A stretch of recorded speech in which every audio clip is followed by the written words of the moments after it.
बहुत उपद्रवी आदमी था महाराज। जन्म लेने के बाद में ब्रह्मा जी से तपस्या करके ये वरदान मांग ले कि दिन में न मरूं निस में न मरूं, यानी ना तो दिन में मरूं न रात में मरूं, न अस्त्र से मरूं न शस्त्र से मरूं, न अंदर मरूं न बाहर मरूं, न ऊपर मरूं न नीचे मरूं, न नर से मरूं न पशु से मरूं। जीवन में मुझे भोगने को रह जाए कोई बिहार नहीं, यानी लगभग अमर होने के सब रास्ता मांग ली बिल्कुल कि चारों तरफ से। जरा सोचो, न नर से मरे न पशु से मरे, न आदमी से मरे, अब न जानवर से मरे, न अस्त्र से मरे न शस्त्र से मरे, ठीक है। अब ना ऊपर मरे न नीचे है? न अंदर मरे न बाहर, तो बताओ मरने की जगह कहाँ कोई निकाले। साधारण आदमी तो बुद्धि ना खोज पाएगा कि अब क्या कहे महाराज। कहते हैं इसीलिए कुछ बातें बहुत रहस्य की होती, बहुत रहस्य की। जब सभी चीजें मांग ली, अब प्रहलाद जी को जब दुख बहुत दिया, कैदु का पुत्र हिड़ा कश्यप का पुत्र है ये, और ये लड़ाई कैसे दुश्मनी कैसे बन गई। वैसे भी कहते भी दुश्मनी करो तो हिड़ा कश्यप के जैसी करो जो चले सालों साल, अब प्रेम करो तो मीरा के जैसा करो जो चले सालों साल। इतना समझ लो कि दुश्मनी करो तो फिर दुश्मनी ही करो, अब मित्रता करो तो दिल से यारी करो ताकि जमाने में नाम रोशन हो जाए। हेड़ा कश्यप का जो भाई था हेड़ाच, हालांकि भगवान जब तक कोई गलत करता नहीं है तब तक उसको दंड नहीं देते। तो हेड़ाच जो था ये पृथ्वी माँ को लेकर के रसातल में जा रहा था। देवता लोग विकल हो गए। देवताओं ने कहा कि अगर पृथ्वी चली जाएगी तो फिर सारा संसार ये सृष्टि कैसे रहेगी। तो प्रार्थना किया, तो भगवान विष्णु ने बराह रूप को धारण किया। बराह रूप धारण करके हेड़ाच का वध कर दिया। ध्यान देना, कभी कभी लंगड़े को, अंधे को, कुरूप को, करिया को, है अशुद्ध को, शुद्ध को, किसी को देख करके अपना मन मैला मत करना, क्योंकि हर एक कैसा कितना खराब दिखने में आदमी क्यों ना हो, लेकिन सबके अंदर आत्मा है। सबके अंदर आत्मा है तो उस आत्मा में भगवान रहता है। बराह रूप को धारण किया। बराह रूप जानते है? नहीं जानते? जानते? हाँ, जो धानुक लोग पालते हैं अपने घर में जानवर। अब कोई घर में आ जाए तो कहा 2 दिन आदमी रोटी ना खाए।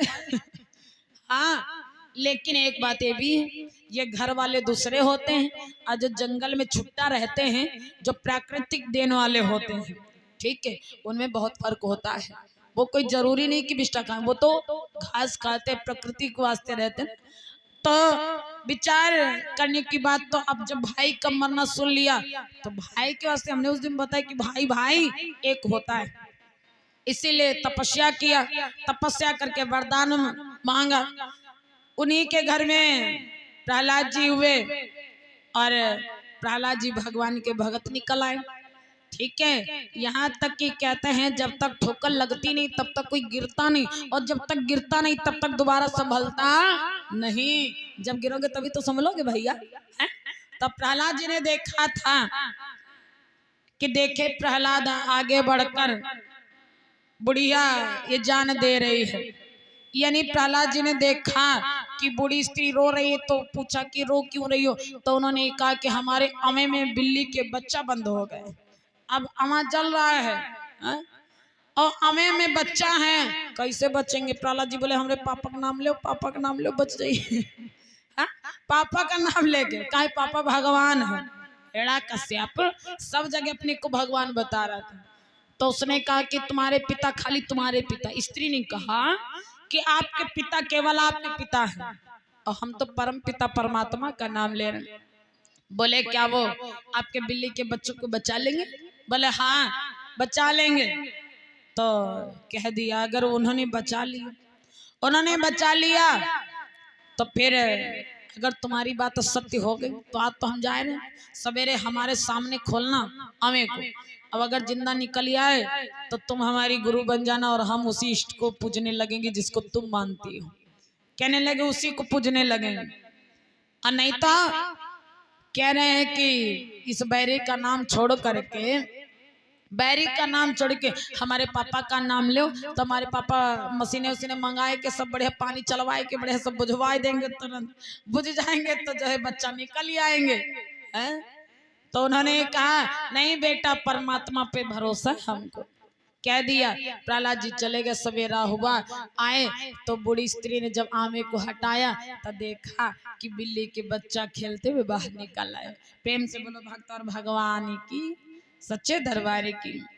तो प्रहलाद जी उसी दिन से अपने हिरण्यकश्यप पिता का नाम छोड़ करके हर जगह राम राम लिख दिए। कहाँ? पाठशाला में, जहाँ गुरुओं जी लिखते थे यही कि हिरण्यकश्यप भगवान है।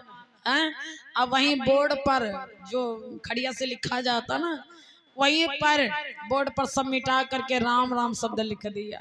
गुरुजी डरा गए, महाराज कहीं ऐसा ना हो हिरण्यकश्यप हमको मार दे।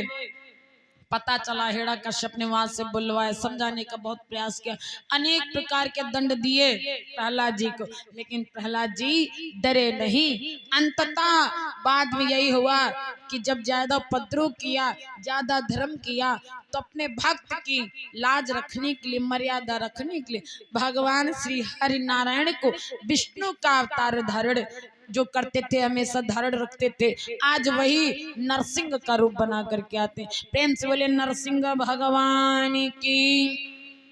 जो विष्णु के रूप में सुशोभित होते, आज वो नरसिंह यानी नर और सिंह है।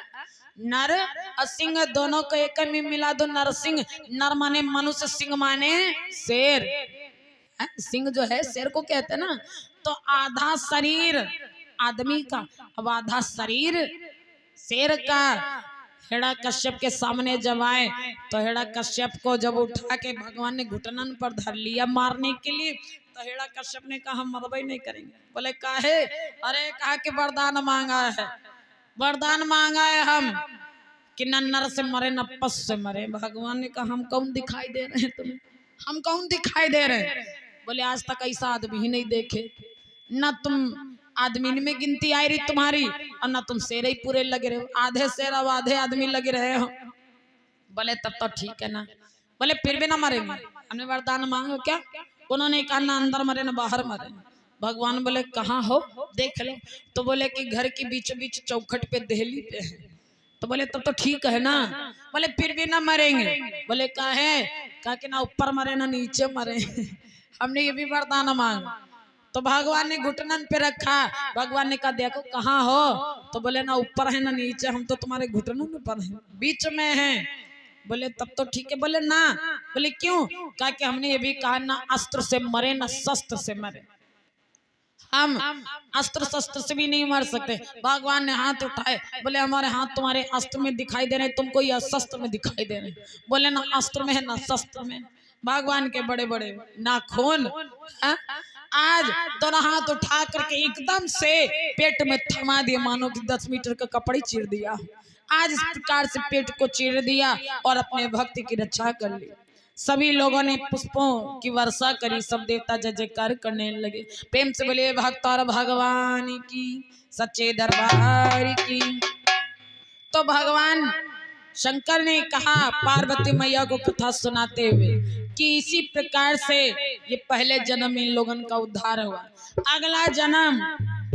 अगला जन्म लिया, कहा जाता है